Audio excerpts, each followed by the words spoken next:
Good morning, everybody. It looks, we have two sessions going on, but I have to say, I think this is a hot topic that we have here today.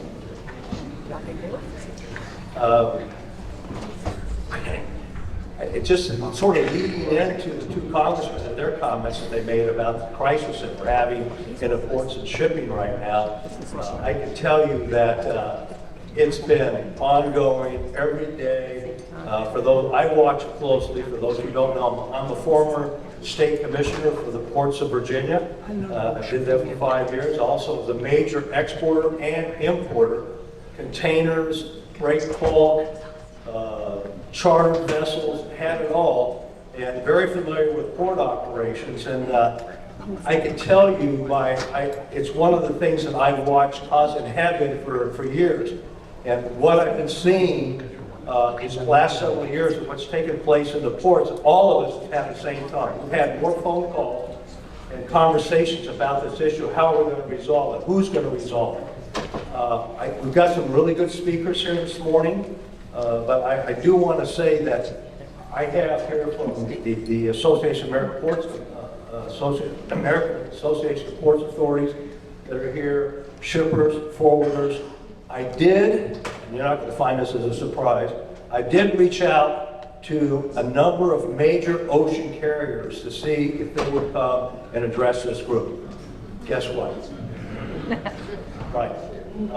Not one of them, I think, wants to face a hostile crowd, and for obvious reasons. I was just looking, right before I came up, I got a note from American Shipper. They just announced that Zim Lines just recorded the highest profit they've ever had in the history of the company this last quarter. And every major carrier out there has done the same thing. So it goes back to legal before. Why is it that exporters in the Midwest or anywhere else can't get their cargo exported? And yet the carriers are making just a killing on the profit, shipping empty containers back to the origin ports to bring it back so they can make more money on the imports. This is totally insane. So where does the blame fall? Where do we go? How do we handle this? And how do we handle this? What do we do? Whose fault? Is there a fault? Is there a fault between the carriers? Is there a fault between the ports? Is there a fault between, the shipping community, the truckers? As you know, right now, we have a situation out on the West Coast. It's kind of calm. I think on Tuesday I saw there were 27 ships that were sitting out at Anchorage, out of LA Long Beach, which is a great reduction of what we had months ago. But this is the calm before the storm. We're getting the second wave is coming. We know it's coming, but how are we going to avoid that? On the West Coast, you have the ILWU, their contract negotiations have started again. It's up in July. Will they go on strike? I don't think so, but in today's day and age, who knows? But you've got to be prepared for that. You take a look at, I actually thought about bringing somebody in here from Chris and I talked about somebody in here from the trucking industry. Well, the drayage industry, the trucking industry, the terminal operators. We'd be here all day having this conference because there's so many people that have an interest in this. So, not to waste any further time, I'd like to bring up, I want to introduce our first speaker. It's Christopher Connor, to my left. Chris Connor is the president and CEO of the American Association of Port Authorities. He is the former global president and chief executive officer of Wallenius Wilhelmsen Logistics, one of the world's largest ocean carriers and vehicle logistics group. As CEO, Mr. Connor guided the company through a period of significant transformation in its core ocean transport business, while driving rapid growth in the vehicle logistics arena. His reputation as an industry leader and globally recognized expert in deep-sea ocean transport and land-based logistics is based on an authentic leadership approach and his ability to transform strategy into profit-generating results. Mr. Connor, who has over 41 years of experience in international shipping and logistics, began his career in United States Lines in 1981. I mean, a lot of people here don't remember U.S. Lines. You may have called on me when I was a Brown and Vance like that for our cigarette groups, but yeah, with U.S. Lines. another great U.S. flag carrier that's demised. I mean, a lot of them do that. Followed by that, he was with Crowley Maritime in 1987, prior to joining Wallenius Lines in 1994. In addition to roles in the USA, Chris' career path brought him to Hong Kong, Taiwan, the Netherlands, and finally to Norway as CEO of Wallenius Wallenius Lines. Since September 2017, Mr. Connor has been a board member at the Posture Group, and since January 2022, an advisory board member at E2 Open. Mr. Connor is a member of the National Association of Corporate Directors, where he earned a board governance fellowship designation in March 2017. He has served as a keynote speaker and a panelist for several national summits, including Automotive Supply Chain Congress and the Economist World Ocean Summit. In 2013, Automotive Supply Chain magazine named Mr. Connor Logistician of the Year. Mr. Connor is a graduate of Villanova University, Villanova, Pennsylvania. It's with great pleasure that I bring Chris Connor up here. And again, as I said, having worked in the ports and the port operations, I can tell you, he's got his hands full. He is representing all the ports, just so he'll get into this, but East Coast, West Coast, Gulf Coast, Great Lakes, Latin America, Caribbean, all those port authorities are all working together. And I'm sorry we don't have a carrier up here, but my personal feeling, it's not the port's fault. So Chris, if you could come up.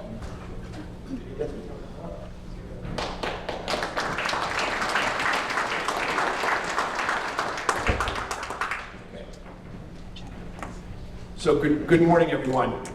Despite my pedigree of being from the ocean carrier industry, I am a kindred spirit with the U.S. exporter. I'll come back to that in a moment. I want to just give you a little video to give you some context about AAPA.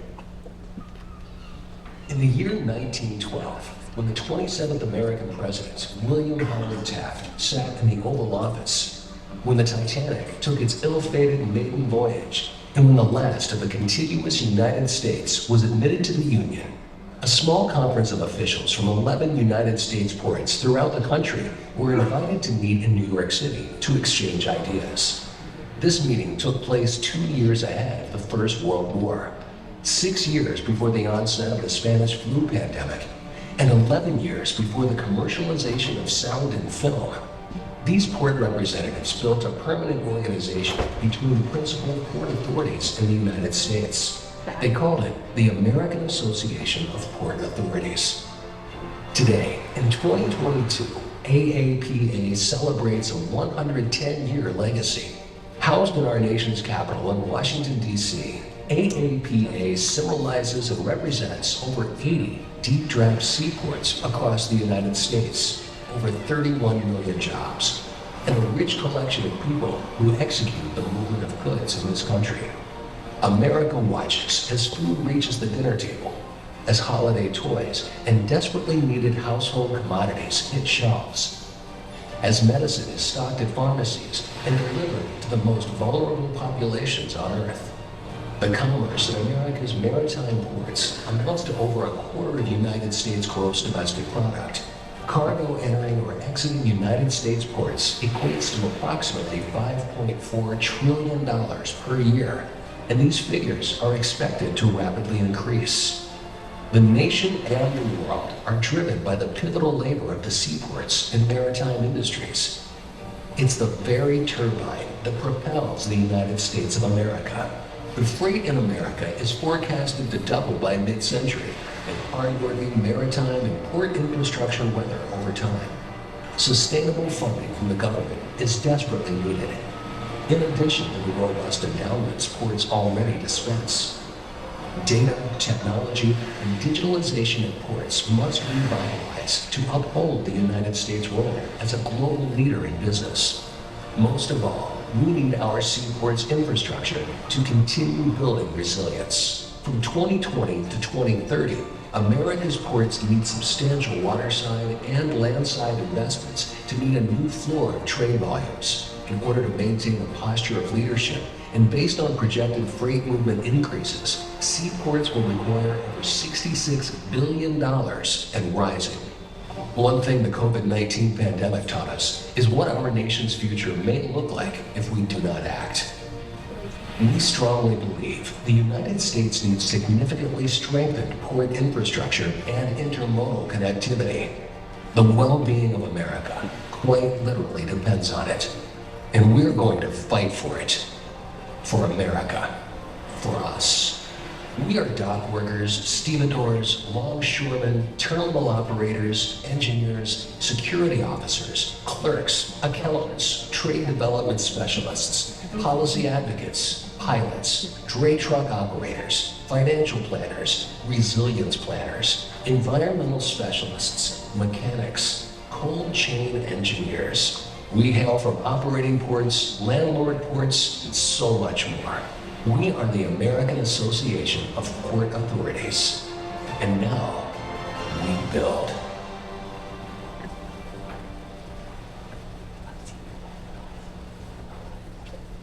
Good morning again. Ladies and gentlemen, it's my pleasure to be here this morning and to address the National Association of District Export Councils.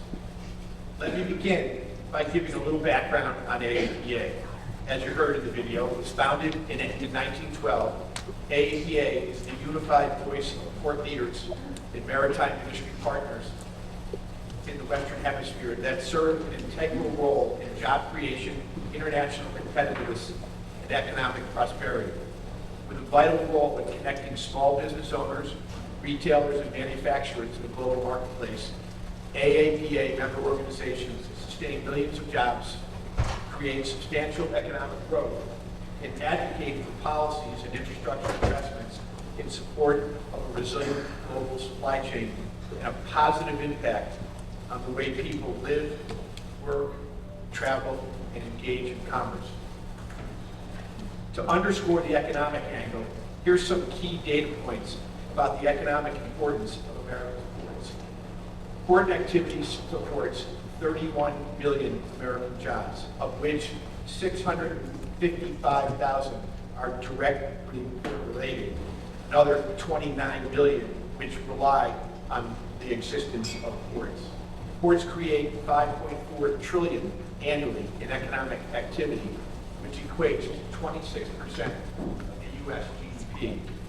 $2.2 trillion in freight moves through ports every year. Port activity generates $378 billion each year in federal, state, and local taxes.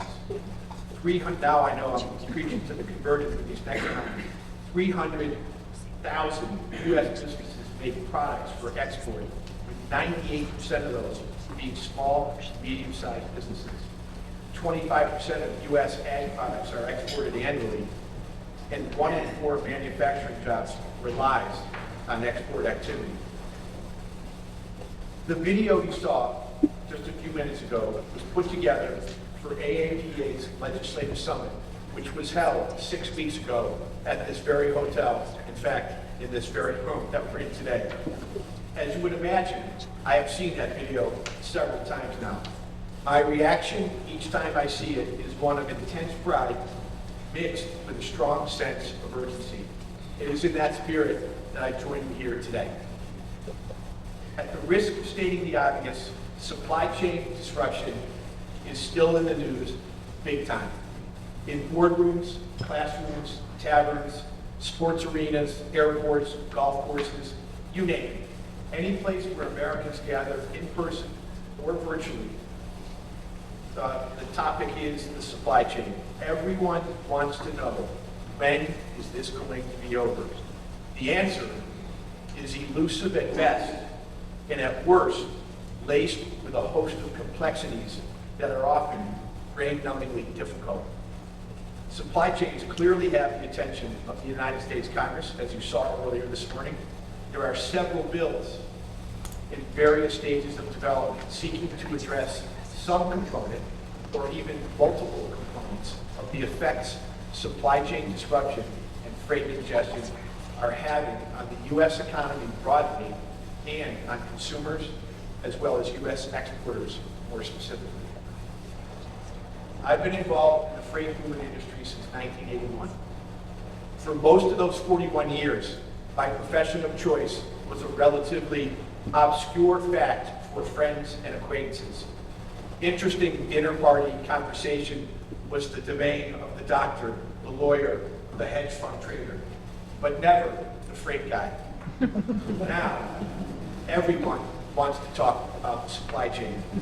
Case in point, a few months ago, my wife was in a store and two shoppers were asking the store owner why they couldn't find their sought-after item. It's sitting at the port. We don't know when we're going to get it, the shop owner told them. That's awful, one of the shoppers replied. What's the matter with our ports? At that point, my wife, who apparently has been paying attention, stepped in and explained to the trio that ports aren't set up to be storage compounds, and that the freight should be getting picked up by the cargo owner or whoever is in control of the goods moving to the final destination. So don't blame the ports, she told them. How do you know so much about this? One of the shoppers wanted to know. To which my wife, ever the smart aleck, replied, well, I'm sleeping with a guy who knows a lot about ports. In case you're wondering, my wife assures me she was talking about me. But seriously, thinking back over the last generation or so, if the goods we consumers wanted were available, when and where we wanted them, there just wasn't a lot of noise or public outcry about ports, rails, truck, warehouses, or any other part of the global supply chain. Industry insiders certainly understood the vulnerabilities and the systemic problems within the different freight modes, as well as the black holes that exist and still exist in information sharing between the modes. But pre-pandemic, our national freight network was, while flawed, highly functional. The pandemic radically altered the landscape and laid bare the shortcomings that our freight network has and put a very bright spotlight on decades-long underinvestment in port infrastructure and intermodal connectivity. We all know the consequences as they played out and continue to play out in real time. But from the depths of those challenges, hope has emerged in a multitude of forms, including historic funding levels for port-only federal grant programs, most notably something called PIDP, Port Infrastructure Development Program. There's also stepped up funding for multimodal federal grant programs, giving ports a shot at more federal money, albeit in competition with other modalities.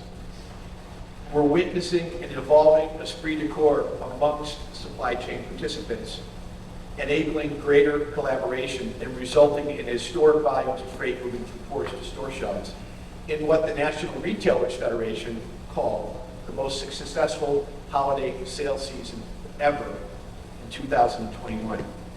There is a growing recognition by this administration and by Congress that our nation's ports are indeed strategic geopolitical assets and should be viewed as and invested in accordingly. We're experiencing increased of our hours operation up to, and I emphasize up to 24/7 at our nation's largest port complex. Incentive and rebate schemes have been established at select marine terminals and rail depots to incentivize cargo owners to pick up their freight during the now extended operating hours. New fees have been threatened, but not put in place, to incentivize cargo owners or their agents to clear cargo off marine terminals within prescribed frameworks. We've seen the development of so-called pop-up container yards at off-port locations, enabling bulk movement of inbound containers to yards with greater intermodal connectivity and far less congestion. We've also seen the creation of special on-port and export receiving yards assisted by Department of Agricultural funding to help give advantage to U.S. exports in overseas markets. And finally, the launch of a pilot program driven by the White House called FLOW, Freight Logistics Optimization Works, designed to help the result are in a better position to enhance critical port infrastructure and intermodal connectivity needs. with domestic freight activity expected to increase by 50% by the year 2050. This, according to a Department of Transportation study. All of this comes a moment not too soon. While much of the focus has been on container ports, this is about so much more. It's about ports of all shapes and sizes, catering to different freight markets and residing in communities up and down our coast, on the Great Lakes, and on rivers that connect our hinterlands to markets overseas. So, are we all good? Disaster averted? Back to normal? I don't think so, and neither, I'm quite sure, does anyone in this room. The threat of supply chain disruption will be ever present unless and until we as a nation make a sustained commitment to invest in port infrastructure and intermodal connectivity. It's time that we recognize our freight mobility network as a national economic treasure and invest accordingly as global competitors like China already do. The infrastructure law signed by the President in November of last year is a great first step, and it includes significant funding opportunities for ports at historic levels.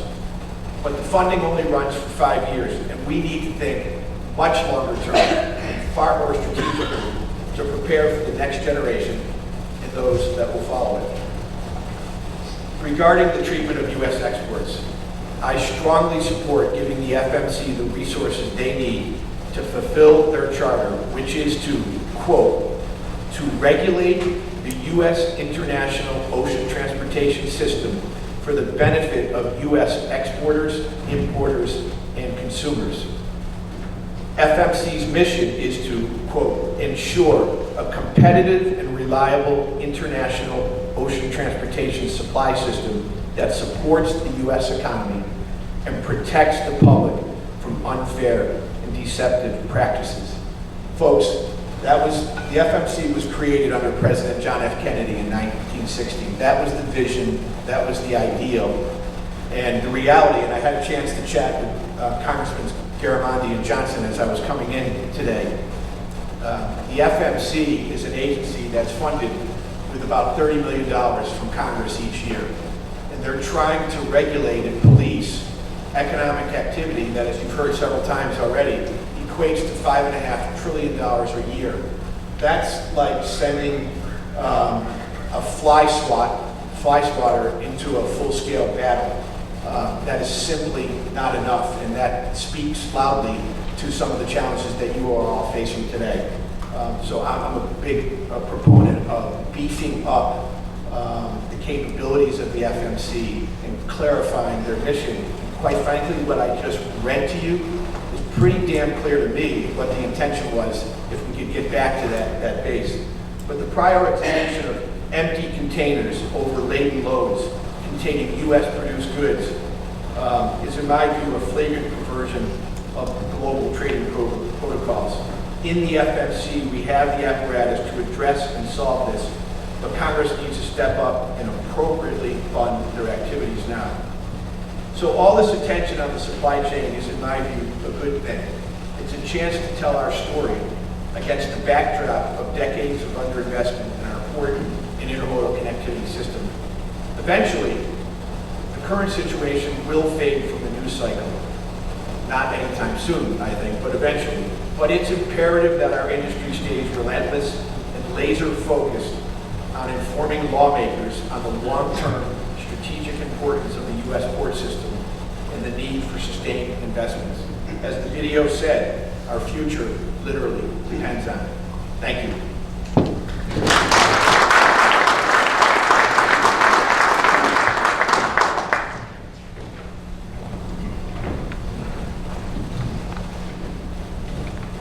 Good comments, and again, as Chris mentioned, it's all the ports. Think about it. And it's not just container, it's break bulk. You look at the farmers who have to move the stuff that's coming down the river and the barges. It's everything combined. Back in the early 80s, I was here in Washington. I was chairman of the National Maritime Council, the Ship Advisory Board, and we were tasked with protecting the U.S. flag industry. Obviously, we did a good job. There is no U.S. flag industry to talk about it anymore. All those existed. We worked together with the carriers. At that level, it was all the CEOs and the presidents. We had all the major shippers, exporters, importers. We had all the ports. We had all the unions, the ILA, the ILWU. We had the seagoing, the engineers on the ships, and we had the FMC, all working together to try to protect that. Which goes back to your point, Chris, is that, and what was made earlier, is that all the carriers right now serving us, I mean, back to the carrier, they're foreign flag. How much pressure does the U.S. government, how much do they put on foreign flag, foreign-owned operators? It's difficult. Yet all of us watch the amount of money that they keep making month after month, and the service gets worse and worse. I'm going to bring up our next two speakers because we're going to talk. I've had these conversations with them, and even me trying to get a hold of just a sales rep at an ocean carrier is almost impossible. I mean, it's literally, everybody is right. I see heads nodding. I remember the days, and this is to Chris, when I was at Brown, all the cigarettes, major exporter, all the tobacco coming in, the brake folks. I had carriers banging on my door trying to get in to see me, wanting my freight. They're gone. You know? If you try to call their office, you can't get anybody on the phone. They'll put you through this. The service is awful, but you are paying a fortune. We're all paying a fortune, and it's not right.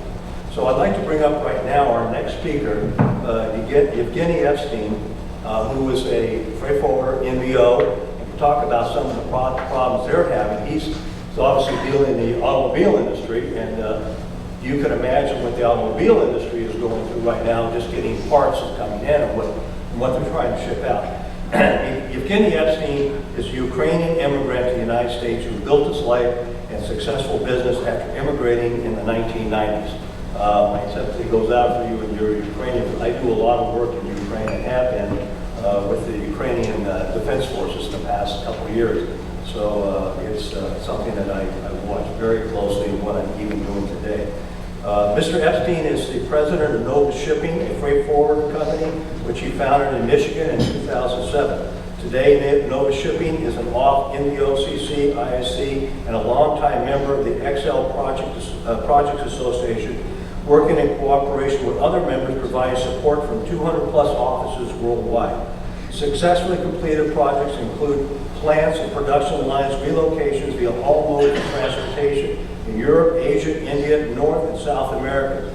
Mr. Epshteyn experienced in all aspects of international logistics projects and long-time residency in Detroit positioned him for deep involvement into the automotive supply chain on both import and export sides. His hand-on approach to problem solving takes him around the world to see issues and resolve them on the spot. Prior to starting Nova Shipping in 2017, Mr. Epshteyn worked over 7 years for the world's largest packaged media distribution company, Technicolor, designing supply chain and warehouse management systems. Mr. Epshteyn has been a member of the East Michigan DEC for over 10 years and is currently serving as its treasurer. Mr. Epshteyn serves as vice president for a nonprofit charity organization, Homes for Ukraine, which has been recently formed to support the needs of Ukrainian refugees. Mr. Epshteyn earned a degree in systems analysis from Nesta State Technical University, Ukraine, and a Master of Business Administration from Lawrence Technological University in Southfield, Michigan. It's a great pleasure. I bring up Yevgeniy Epshteyn. Yeah.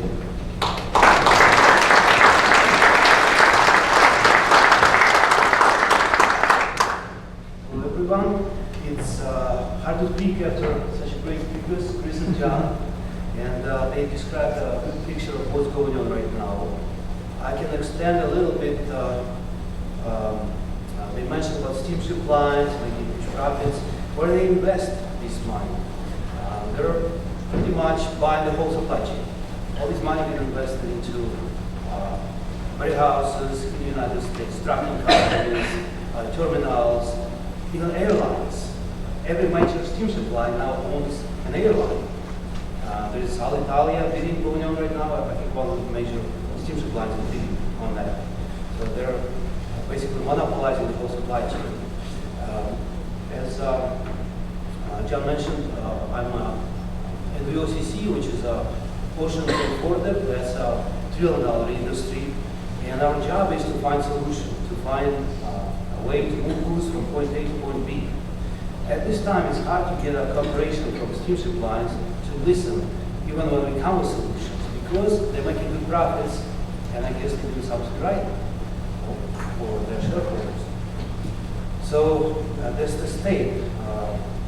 And like I said, our job is to find solution on every little problem that we face, every supply chain, and let's do it. It's possible, it's doable. As Chris mentioned, financing is there, the will is there, everything needs to be financed, and they'll come. Sir, can you get the mic a little bit closer? The mic. Yes. Yes, yes. If you have any questions, please. Do you have a sense of how it is that the logistics companies are making more money taking back empty crates? Absolutely, of course. The rates from China to the United States are, $20,000, $15,000 to move one container. And it translates, we used to get chassis, there was a shortage of chassis. We get those chassis from China, Vietnam, and the cost of freight was $3,000 per container. If you loaded those chassis, move it here. Now, when the cost of freight is $20,000, $25,000, it just doesn't make any economic sense. So for the steamship lines, they say, I will charge $200 to move a container with freight to China. But it's going to take time to get that export cargo, to load it into container. I'm losing time. I better move it empty so I get on my way back, charge my goods. That's what's happening. And when you come forward and say, what is the problem? We have shortage with the exports, because it doesn't add up. If we have such a big surplus, so much import and so less export, how can you have a problem exporting cars?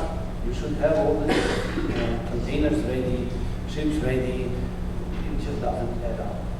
That's the problem. Ports and all the infrastructure, somehow needs to be optimized. I see that. How could a FMC that had the wherewithal to look after American economic interests impact what the steamship lines are doing right now? I mean, what do you see happening if we have a stronger federal maritime commission? Well, right now I see things, again, on the ground. For example, there's congestion at the port of Charleston. Steamship lines all of a sudden say, okay, we're not going to call Port of Charleston for months or for 2 months. They don't ask it. We're just going to stop. What happens is cargo coming in, and as John mentioned, we are heavily involved with automotive supply chains. Parts from Tier 2 automotive suppliers coming to Tier 1 automotive suppliers. These automotive contracts, they've been negotiated very precisely. People, there's 3 years terms and 5 years terms. There's nothing for automotive industry. Everything is in advance. Any price increases are very sensitive. You can't, there's a year after year productivity improvements, 1% price increase. All of a sudden, ocean freight rate doubles, and it affects the goods in the container immediately. Overnight, they become 10% more expensive. It's going to come down to consumers later on. And once the steamship line stops calling a port, decides not to call a port, these goods go to another port, and it adds up dramatically. Cost of movement, cost of shipment. You drop cargo instead of Charleston in New York, and plant is in North Carolina, you have to truck it. That's going to double cost of freight right away. So if FMC has a power, they need to make them talk, cooperate, and find solutions that works for everyone. At this time, you call Port of Charleston, saying, why are they not calling? We don't know. They didn't ask us. They said we are congested, so we're not calling. And that's the end of it. Someone has to make them listen. I might answer some of that. The difference between the Senate bill and the House bill, and I was late because I ran out Jason Dusty to ask him a question about it, but it appears that the House bill says they must take our containers. and the Senate bill says they may, or they should, or do their best effort. And, you know, so that would be in the law, but there's about 5 sticking points. But, you know, the unfortunate thing, this thing's been going on for 18 months, and it's killing us. Your timing is right. What before Ernesto, I would like to do, I want to get Jay up here to make some comments, and then we're going to open up to questions, because there's some of the questions that are being asked. I can see where it's going. I'd like to leave it, but I'd like to get his input on this as well. So Jay, you step into it. You get up here. So Jay and I are talking. He actually, as you can tell, he's been following us very closely about with it. He's in the Midwest, small shipments, and the problems he's been having, and really pushing this. Jay Schuler grew up in Minnesota. He was a serial entrepreneur. He was a founder in 15 startup companies. 5 were sold to public trading companies. 4 continued with family ownership. 5 of the companies exported products. Some years, Mr. Schuler would spend 3 months a year overseas. He has retired twice. He served as a Commerce Commissioner for North Dakota Governor Doug Burgum, and presently serves as chairman of the North Dakota NADEC, which includes Northwest Minnesota and all of North Dakota. So Jay's coming in here because those of us who live along the coast and we got access to the ports and we can scream and yell, or get in our car and drive down to the port and yell at a carrier, assuming you can find a carrier. There's ships there, but there's nobody there even claims it's not my ship. You know, I know nothing about it, but I feel sorry for the guys that are in the middle part of the country who have access to nothing. They don't get the support. What are they doing? How are they trying to get around it? And they're screaming like mad, you know, and just being ignored. So, Jay, yours. Thank you. I'll take a look at it from a small processors, exporters point of view, kind of what we've gone through. One of the companies I'm involved in, my 2 sons are running right now. It's a snack food company. And we buy pistachios from California, and they've gotten cheaper because the poor people in California can't export their pistachios, which is ass backwards. We'd love to pay more and get the container.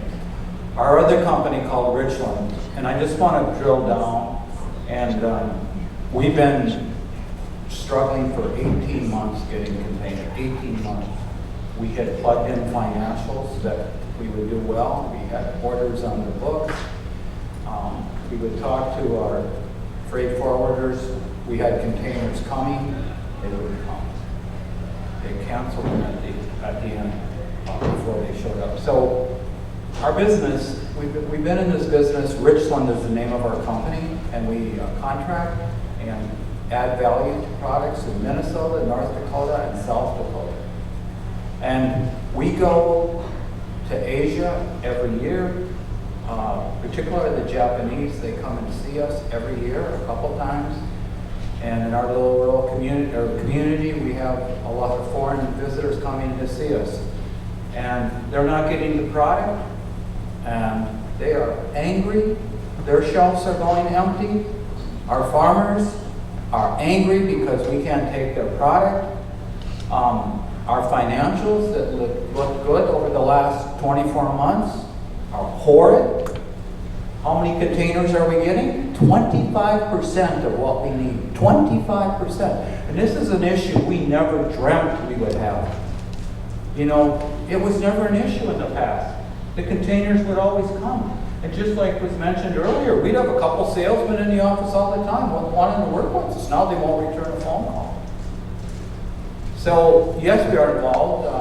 Heather and I were making calls yesterday with legislators. What can we do? We need to get this done. I know, or I don't know, I believe, that the House bill is the best bill, but any bill is a better bill than what we got now. Because who here is from the Midwest? Raise their hand. You know how it is when you go to you got to stop for a train, and they got all these containers on top of them, and you say, is this train ever going to end? You have that feeling? I get pissed because I know most of those containers are empty when they're going west. Over half of the containers on those ships are empty. And it used to be that they were 75% full. And there is an issue. They can't all be full, or the ballast of the ship is not good and it'll tip over. That's definitely not a good thing. So with 50%, and it was already spoken why they're doing it, because of the rates going back up. Through thick and thin, we have always been a customer. We've been there, we supplied them in recessions, whatever. We grew our business, we grew our business, we grew our business, and now it's being destroyed. So if I sound angry, I am. If I sound pissed, I am. I'm not comfortable here coming to Washington. I'd rather be out in the plant, I'd rather be out in the field, I'd rather be working with my sons, but this is a serious situation. And I was happy, where's Luke at? Thank you for, getting the recognition of the host people there that got it. And then I'd just like to mention one thing. I did ask Dusty what senators are the sticking point, and Wicker, Senator Wicker, I think he's from Mississippi. Yes. Is anybody here from Mississippi? You're from Mississippi? No. It's Mississippi. When you need it. Remember studying in school? I have to.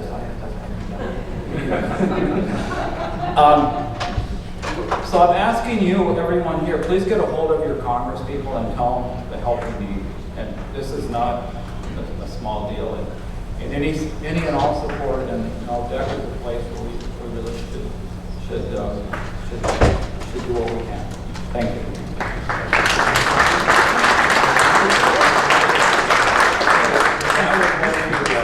Some questions, answers. I know we had a lot, so we're short on time. We got a little bit of a late start, but I did want to mention the fact that we've had been discussions about, and Chris had a discussion about, just taking LA Long Beach for an example, and you bring into the room where you have the ports, and then you have the terminal operators. They're all private, like out there, it's private. In the state of Virginia, the terminals are owned by the state, and several other ports. It's the same way, but out there, it's not. So you have the terminal operators, then you have the trucking companies, then you have the drayage companies, then you have the labor, you have the railroad. All of them working together, but they're not working together. And then you look at the labor contract. I'm not just talking the ILWU, I'm talking the truckers and the drayage and what their local conditions are. There are so many things that are going on, but in the meantime, the exporters in this country are suffering because they can't get their act together. Now, the carriers are looking to go to other ports, to move it around. Some ports are doing better than others. Especially trying to bring things through the canal and up to, but some of those ships that are calling the West Coast, they're too big. They can't go through the canal. They got to go the other way up through the Med and up through the Suez because they just can't. They don't have the water. They can't clear the canal. So I do know the carriers are talking. Some of them have made plans of how to make the changes on the availability of chassis. Well, I can get a container, but I can't get a chassis. Well, I got a container, I got a chassis, and I can't get a drayage company. If it's not one thing, it's something else. So right now, I'm going to open it up to questions to the entire panel here. And Ernesto, you're the first one up, so go for it. Good morning, everybody. I'm Ernesto Pinar from Idaho there. So I was reading in an article that a few months ago that one of the problems, not the only one, is that at the time of when COVID hit, some of the containers were already in kind of end of life, and they just decided to put them into maintenance and they retired them. So, and I don't think they have been replaced. So there seems to be a shortage of containers and chassis, as John well pointed out. So the question is, what is being done about that? And that goes together with the fact that also a lot of those containers are owned by companies that do not have necessarily the American economy in their best interest. So those two things together, what is being done in any of the bills or any initiatives by the private sector or by the government about that? Because I understand that's one part of the issue. Not the main issue is it's affecting the problem with transportation that we face today. Is this on? Okay.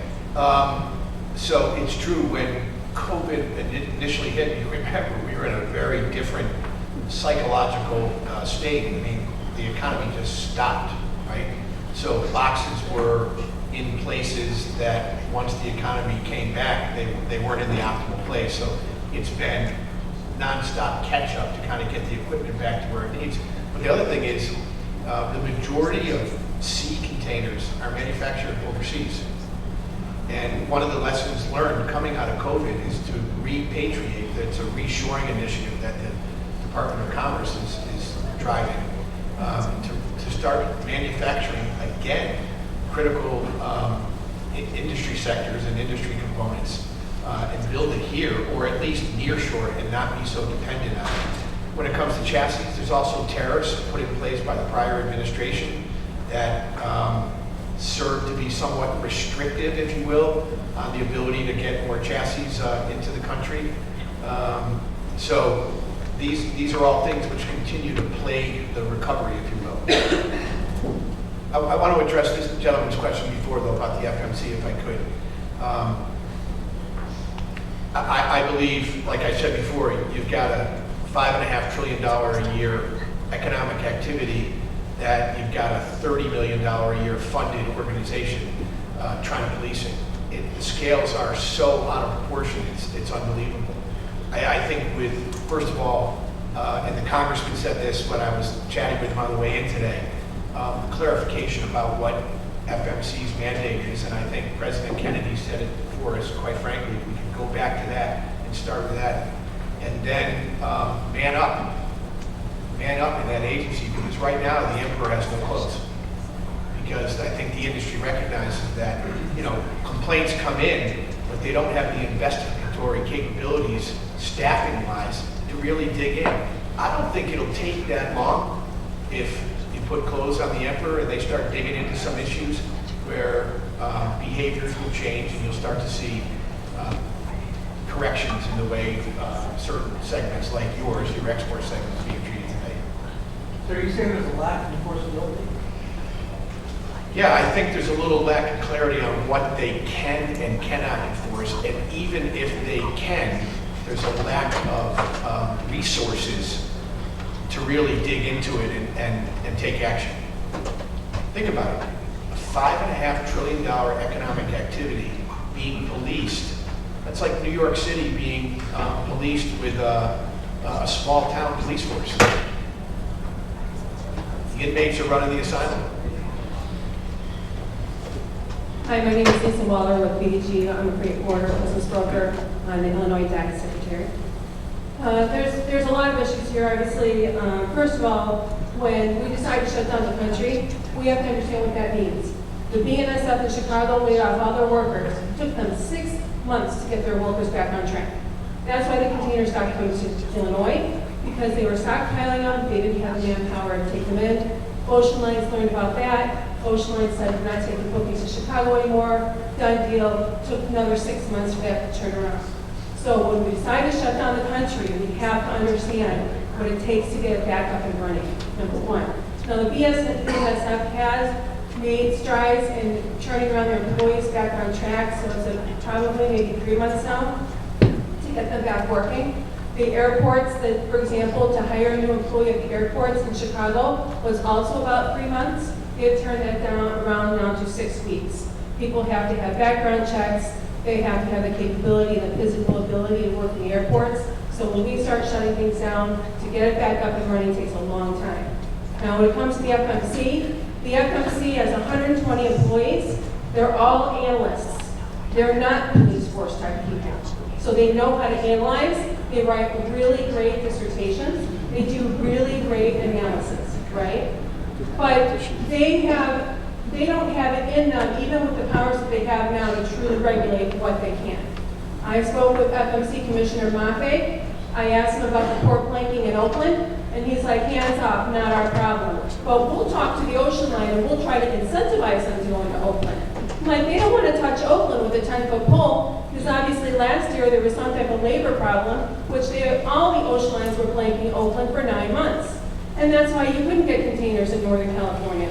I know this because I was trying to import it to Oakland, and I had to sit in line with the 72 other vessels, waiting to get unloaded, of which my client was paying, by the time he got off unloaded, $30,000 a container in storage and demurrage, because LA Customs decided to do a 100% exam on my client, while when we go to Oakland, they take 1 out of every 10 containers. Raise that, then LA decided that, oh, if you have complaints about our inspection process, write us a letter. Many letters, they come back and say, hey, we're following the law.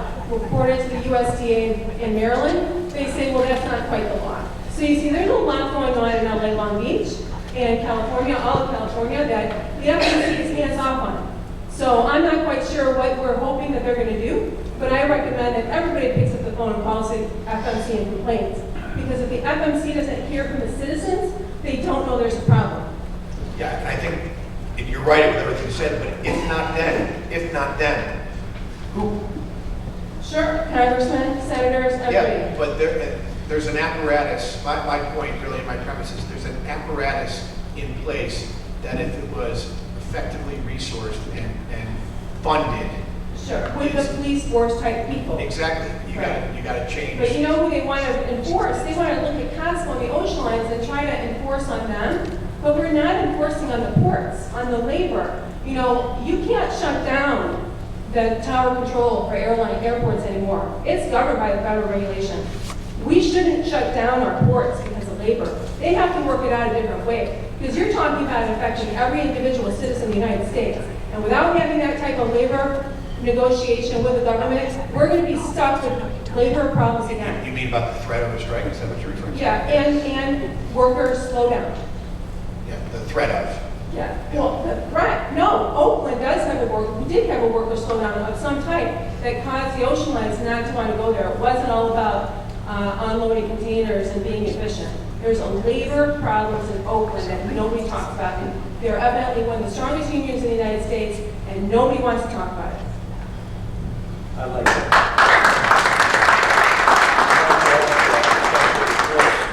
We're out of time. I got 5 minutes signal when they came in the door. But Chris, if you could wave the magic wand, talking to them, everybody hates that question.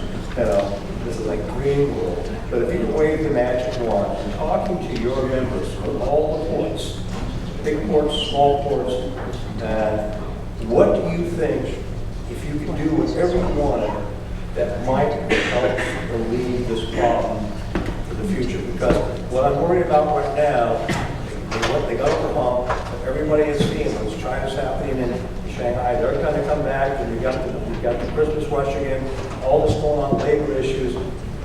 It's going to hit. What would you do, or what do you think would you like to see that could be done that could possibly help alleviate this problem? Yeah, I'm not sure there's a magic wand, but I think, some of the things I mentioned, the 10 points are positive developments in terms of improving the supply chain. I understand that this group is most interested in getting U.S.-made products shipped overseas.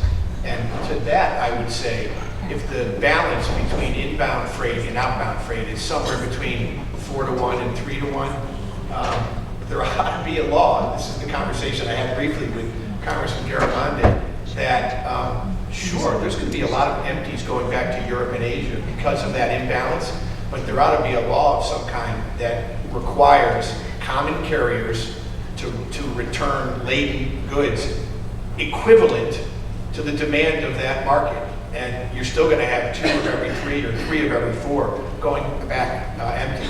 And I just don't understand. And I came from that industry, and I remember the days when we would pound on Brown and Williamson's door and Richland's door looking for export freight. But that narrative has changed. And we need government help to change the behavior of the carriers. And that's why I go back to the FMC. I realize they're flawed and there's other problems. But if not them, who? Suzanne, you're going to answer the last questions. I have a quick question. First of all, thank you, John, for bringing this panel to our attention. Obviously, it's garnered a great deal of interest, and thank you all for being here. I'm Suzanne Sterling. I'm from the Northern California NADEC and the California Chamber of Commerce Business Association of California. And obviously, we're watching the port negotiations very closely. So my question becomes something we've not addressed to a great extent this morning. And that is, during these negotiations, we are hoping for a discussion on automation of ports, of transparency, of more data sharing, And I'll give you a quick quote from one of our members who runs the booth on growers. We're thinking everybody here to probably enjoy their almonds all over the world. And the question becomes, I can track my Uber car and my Lyft car, but I have no idea where my almonds are. And so you talked a little bit about the issue of automation and how that plays into all of this. Thank you. Yeah, automation in terms of what happens at the ports is really a function of the collective bargaining agreement between the operators and the labor unions. When it comes to data sharing, I couldn't agree with you more. And I would argue that the black holes that exist and why you can't follow your almonds like you can follow where your Uber car is a function of the history of the way transportation services were negotiated. You know, the owner of the goods would buy services from the ocean carrier. Then he would buy services from the trucker or the railroad or the warehouse agent. But no one would go up over the horizon and think about the total movement. So consequently, all the operators developed IT systems and visibility systems that only covered their part of the chain. So my message to importers and exporters would be demand that your supply chain providers have the ability to provide the data across the whole chain and get them out from just their little, because they all do that. They would argue if they were in the room, they do that pretty well. But the problem is in the handoffs, and then it goes into a black hole, and that's where some of the congestion issues. So I think we got to start thinking like the 21st century economy we are. And if Uber can do it, this is what, by the way, I mentioned it in my remarks, this is what Flow seeks to make happen, is to create an interconnected supply chain, because there's the obvious interdependence in the modes. Well, why can't we connect it with information? Well, particularly because all of those instances of information are already available in other countries where you can see that the whole process, it's only when it reaches the US it gets into this black box that it doesn't allow you to see the whole. And I think it's artificially created. So I would also say that you should take a look at all the decks that are here across the country. I think that it would be nice to have a deck meeting and you call in the carriers, ocean carriers that serve your area, your decks, and you put them on the table. You bring them in to talk to them. And I think it should be something we should do across the country, because you're the customers. We're the customers. We're paying their bills. You know, any other service, you go, I'm not going to pay you. I'm going to go. Where else are you going to go? And the ideal thing is that we're just not going to ship you. And that's not possible. They know they have you where they want you. You have to ship them. You know, but you still have rights. And you're going to carry any other place. You can do that. You can demand that. I'm the customer. You know, we're not Walmarts. We're all small shippers. You know, they're not Walmarts or Amazons where they can go out and charter their own vessels. You know, we're at the mercy of them, but you still have the power because you're paying them. In visiting with the legislators yesterday, it was interesting because it's bipartisan. It's not a Republican or a Democratic thing. And they tell us there is no objection domestically. The railroads are in favor of it. There's nobody, is what we were told. Of course, the foreign shippers, not U.S. owned, would be against it.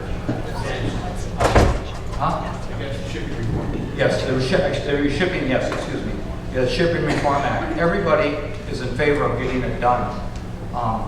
And we just need to get it done. The most common phrase you hear nowadays from shipping companies, current market conditions and not a good fit for us. And that's it, not a good fit for us. This lane is not a good fit for us, okay? And the current market conditions, that's what we can do. We ship only to the port. Imports accepted only to the port. If you want it in the Midwest, sorry, we will not take your imports. Because, you know, it takes too long to move it to Midwest and then back to China. Tom, you have the last question. And that's it.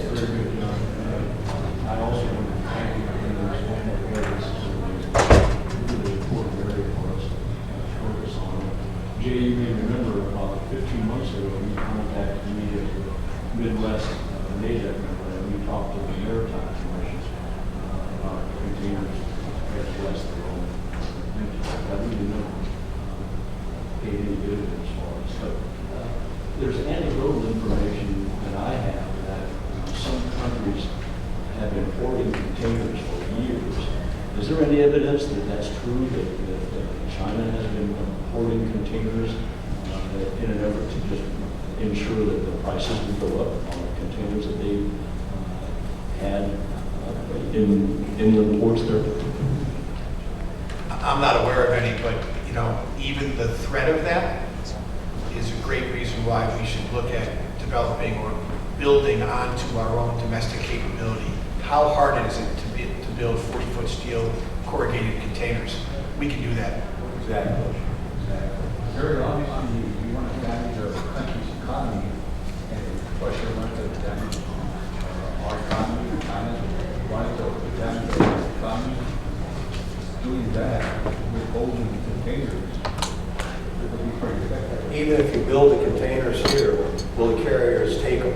No, that's it. But I'm going to have to close it up because they got another group outside waiting to come in. We can, like I said, we can go on forever on this thing.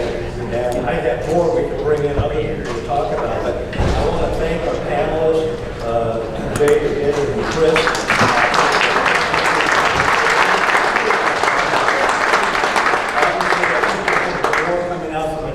And how we can do this, but we need to really address this thing with the carriers directly and to make demands.